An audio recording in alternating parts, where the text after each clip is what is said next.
War. War never changes. 10% chance to hit, guys. Miss. Ooh! Miss. Miss. Miss. Miss. I think half of those hit the goddamn... Whoa! The dude's fucking me up! Why? I made you, dude! Fucking Dr. Juro, dickhead.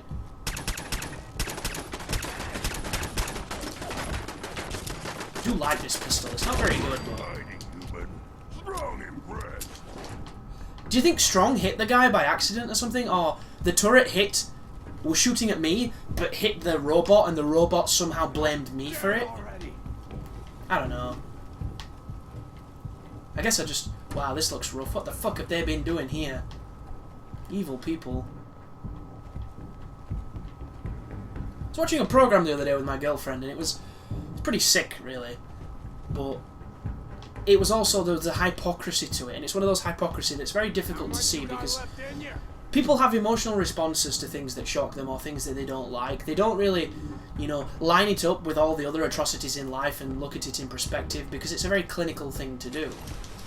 And that's the last thing you're going to do when you're having an emotional response. However, I don't have an emotional response because I'm not a dog lover, so I didn't get that way. And I was just like, but look at it like this.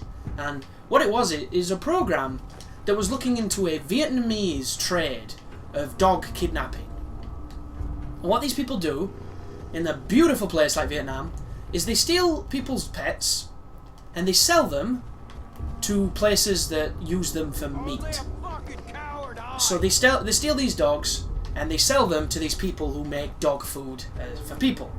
Because in Vietnam, eating dogs, probably not a big deal. It's probably like eating horse or eating chicken, I don't even fucking know. Weird, but whatever. And I think the program was pretty bad, personally, because it showed you stuff it didn't need to show you. They can tell you what's happening here, they don't have to show it.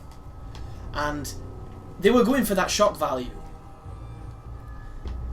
And one of the pictures they showed was grim as fuck. It was this truck completely packed full of dogs.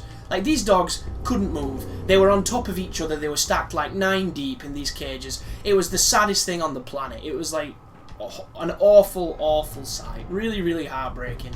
Nasty sight. And all these dogs, like, they'd just given up because they knew they were fucked.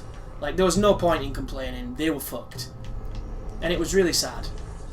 And they were taking them to this place, these people were buying them, and then it showed you this woman killing this dog. And I don't think you need to see that. And it showed you a man doing it as well. And they like to think they were being merciful because they would knock it out and then they would drown it.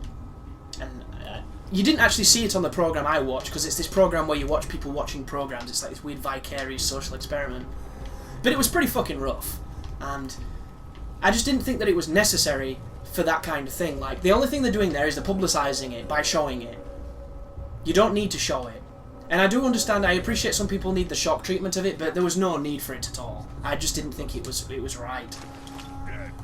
But when you think about it, how the hell is that any different than what we do to cows? Or what we do to fucking, you know, pigs? Look at veal.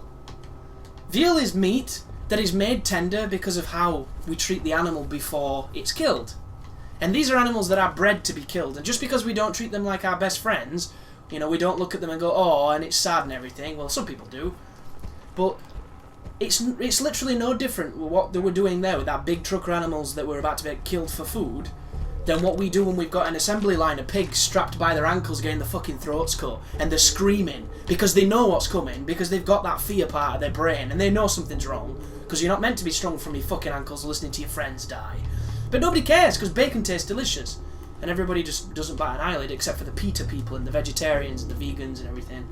And as sad as it was, and it was sad, that's what we do to animals. And at the end of the day, as grim and as dark as it is, there are people who might need food that are getting food. And I'm for team people. As much as I think people fucking suck, and as much as I hated those people in that moment, and I think that that's a disgusting thing to do, and completely aberrant and horrible, if it means that somebody gets to live, you know, I'm not that bothered. And that sounds cold and it sounds pretty bad. But there are people that don't eat meat because of how we treat animals. Yet there are people who don't even bat an eyelid. Like, I fucking love meat. But I don't want to meet the cow, you know? I don't want to meet his friends, his family. I don't want to know about his hobbies or what TV programs he likes. Because at the end of the day, he's going to get fucking knocked on forehead and killed and cut up, and I'm going to deliciously eat him. And that's this strange kind of contradiction that we're in. This paradox of being alive. There are people who believe that we don't need to eat meat. And I suppose, you know, if you treat your body the right way, you probably don't have to. And if you look into the history of the way that we've changed over time, like, we probably had to get used to eating meat. Our bodies probably rejected it, because we might have been, you know, foragers on eating something else. But now, we eat meat, and I've grown up, you know, eating quite a lot of it, and I really, really like it, as sad as it is. Tell Strong what to do. But I find it really strange when you look at it too much. Because look at nature, yeah? Nature doesn't give a fuck. I watched a programme the other day with my mum and my dad. It was about whales. And my mum does the same thing every single time we watch these nature programmes. As soon as it gets to the part where nature shows its fucking tooth and claws, she can't watch it. She has to go in another room because she finds it really sad. My mum says the same thing every time. Why don't the camera crew do something? Every fucking time. That's what she says. Because she's, you know, she's a sop for that kind of thing. Why don't they help? She doesn't seem to realise, and this is not a dig at my mum, because my mum's just, unfortunately, she doesn't want things to die, and she doesn't understand that the predators that are hunting that poor whale and its child, its poor burn, need to eat. If they don't win that encounter, they might not eat, they could die. She doesn't see it from the predator's perspective, because it's really easy not to, isn't it? Because predators, just by the name predator, when we're not talking about the amazing sci-fi film, it sounds evil. It sounds like something that you wouldn't back in a fight. It sounds like the thing you want to fail. Predator, nasty, ugh, hate it. If a predator looked like a dog, or if in this scenario a dog was the predator, probably wouldn't look at it the same. You'd be like, oh, I hope he wins. But it's because the fucking whale and the little whale look so damn cute that everybody's like, oh, don't do this. But what, you know, it's like the gazelle and the cheetah. The cheetah can't feed its kids if you don't kill that gazelle. I don't care how pretty that fucking gazelle is. It doesn't work unless this is how it works. And the reason people don't interfere is because we can't. How can we interfere in nature? This is a thing that has been happening without us for a very long time. These animals kill so they can live. They don't kill for fun. Some of them do, but that's a whole different conversation. Like, everybody loves dolphins. Do you know dolphins is one of the only animals in the animal kingdoms that actively both kill and rape for pleasure? There you go. This is a creature that does human shit. The human shit we created, or we thought we created, it does. There aren't many species that kill for the sake of killing when it comes to their own species. Not many that do that. There are really extreme cases, like when a monkey steals another fucking, you know, fella's kitty and eats it, or when a lion tries to eat one of the cubs because he's hungry. But even then, it's done out of the survival need to eat and the laziness of the lion.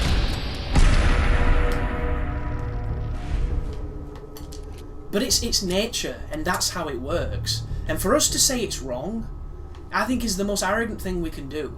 So it's for us to say we're not meant to eat meat, we're meant to let these animals go on, you know, living, or we're meant to preserve them. I find that the best. Preservation. And I sound awful, don't I? I sound like I'm against animals, like I'm some kind of monster. It's not true. I just appreciate that 99% of all species that have ever lived on this planet have died. They've gone extinct, guys. We're not saving anything. For all we know, God put us on this planet to fucking kill everything, to get rid of things, to invent plastic, to choke ducks. We don't know. We don't know why we're here.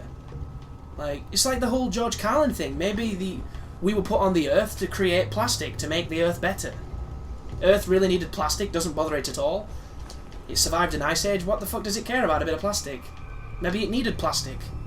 Maybe it's got a plastic fetish. Who knows? 70 metres this way. But man interfering with nature is one of those weird things. Hey, who's there? Because there's no answer to it. On the one side you've got the people who think that it shouldn't be done, on the other hand you've got the people who think it does, you've got the people who just couldn't give a shit. And I find it really interesting. Like, I love watching crocodiles stalk, you know, river mouth to try and get that stupid fucking gazelle that's balls deep in the water, or buffalo, or whatever it is. And it's just stood there, and you know the crocodile's there, dude. The water's fucking filthy, where else would he be? He's just waiting. And it's just, oh, I'm drinking water, I'm drinking water. Like, come on, dude, why don't you drink it from the edge? Go back a bit. He stood there offering his throat on a platter to this fucking monster, this dinosaur that hasn't needed to evolve for thousands of years because it's so good at what it does. And the one thing that motherfucker does is kill. That's all it does. It kills and it sits on rocks and sunbathes. That's literally it. Easy life being being a crocodile. Like it's a weapon. Wow, this is crowded. Can you not? Oh, I thought Strong was cocking me in. So this, as much as I love this, whoa, that is a rocket. We need to be real careful. I just find it really pretentious when we try and police the world and police nature and things. Like, we think we're in control. For some reason, we've got this delusion that we're in charge. And then a fucking weather phenomenon turns up and reminds us that we don't know shit. Like, you're in control, here's a tsunami. See how in control you are when this water turns up. And it's horrible because there's lots of lives and things. But it's a great reminder that just when we think we're better than everything else, we're not. And it's the same with food. That is a rocket. That person needs to die, dude. Who's doing that? I need to be careful because it's got a massive splash. Get him, Strong. Get him. But is it alright to protect animals when they didn't protect themselves? I don't know. I wonder if we do it out of insecurity and fear that when if we were to need it in the future, that hopefully somebody would do it for us. That's the rocket launcher, and I didn't kill him. Oh, you're a genius, sir. You are a genius. I should have used my crit, but I was too busy talking. Oh, nearly.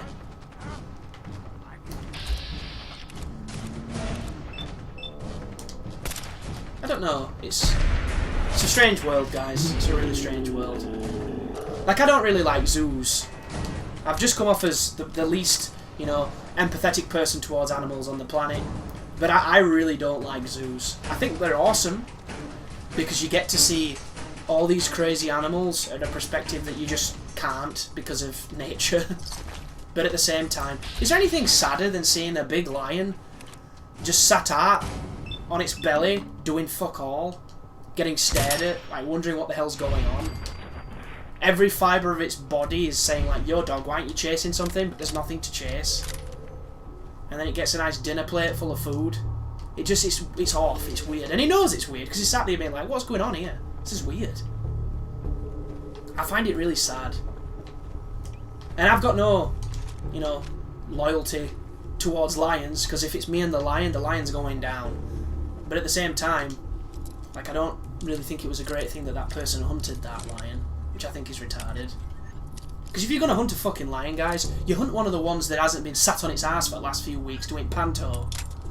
You don't kill the fucking panto lion, you kill the real lion, the fucking killer lion that you're too afraid to actually go and do, because he might fight back. You know, it's like the whole matador thing, which I've always hated that. Why don't you fight the bull before you tire it out, you fucking coward? You want to fight a bull, got no problem with that. If the bull kills you, good on him. Maybe the planet will get a little bit more intelligent because your ass will know not to go in the fucking pen with the savage animal. But they don't even do that. They do this bullshit tradition of, we'll tire the bull out so that it's practically barely alive, we'll stick it with a bunch of bullshit, and then you'll get to prostate and show off your skill as you wave a fucking towel at it.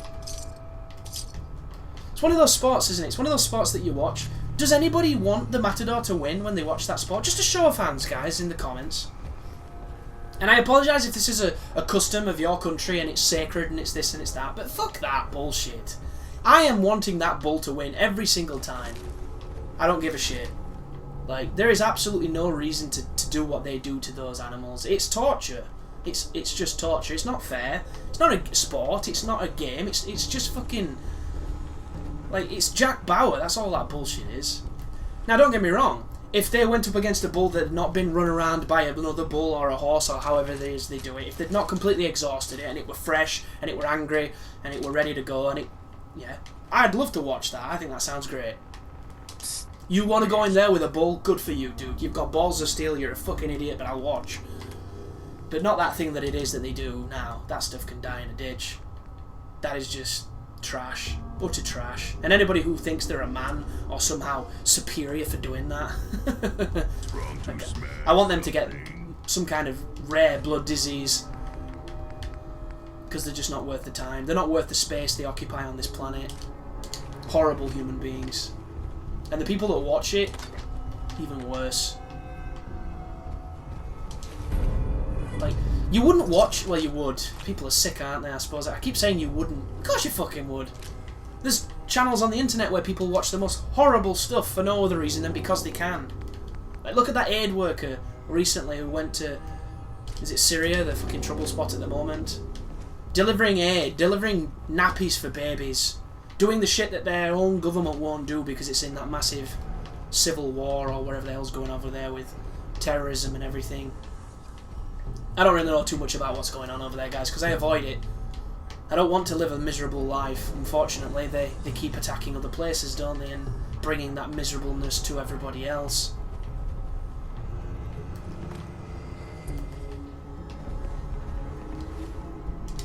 But I've completely forgot what I was saying. Matadors, people doing stupid shit. Yeah, he's gone. Sorry about that, folks. This is normally the point in the commentary where I'll stop it and I'll go back and listen to what I've said so I can pick up what I was talking about, but it's literally gone.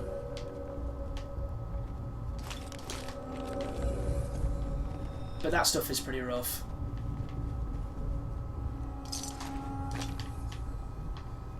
People will watch anything, that's what it was, wasn't it?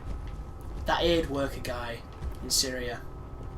So if you don't know, folks, there's a video online of him having his head cut off by, is it ISIS? These crazy fundamentalist people who think that they're somehow doing the right thing by trying to turn the Western opinion of all brown people as terrorists. And it's working. In some ways, in other ways it's not. And there was a nice sign of solidarity over the incident that happened in Paris, which was very sad.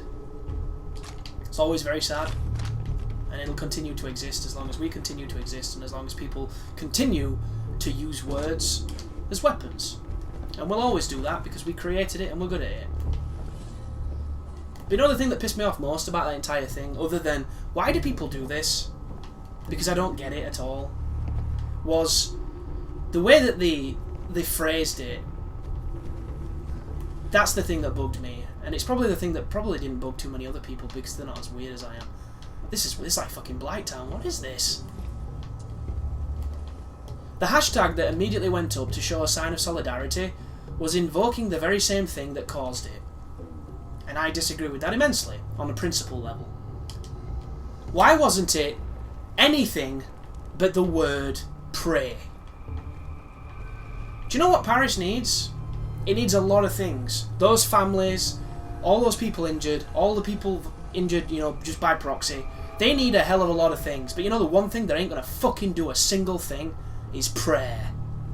Because it's prayer that got them where they are in the first place. And I don't say that as if it's their fault, because it's not.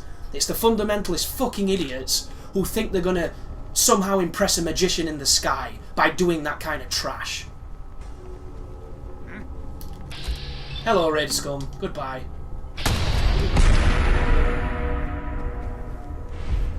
So on the one hand, it was really, really inspirational to see people coming together to support a country that had just been attacked. And do you know the statistic on that attack, by the way? The single worst loss of life since World War II. World War fucking II. Absolutely disgusting. Sweet. But this is not the type of thing that I'm going to talk about too much, guys, because it makes me angry. And as much as people come to these videos for intellectual or interesting discussion, not necessarily intellectual, we talk about a lot of dicks and things here. We appreciate a good dick joke. I don't want to bring the horrors of the real world into my my content or my playthroughs and things, when I'm meant to try and be entertaining people and taking them away from it. So I'll touch upon it a little bit. I'll say that I think it's disgusting and everybody involved in it should die, and then we'll go from there. But it's incredibly sad, isn't it, what we do to each other? We don't even have a good reason. We don't need a good reason because we're so eager to do it. We're looking for a reason. It doesn't need to be a good one. And it's really sad. Which is one of the reasons I love video games. Because video games, you can say that they do all these bad things. You can promote that they're making men rapists and, you know, completely isolating an entire gender and turning them into this objectification and repression and everything like that, which is hilarious because I can't think of anything that's repressed women half as much as religion. Yet it's the fucking video games that are the devil.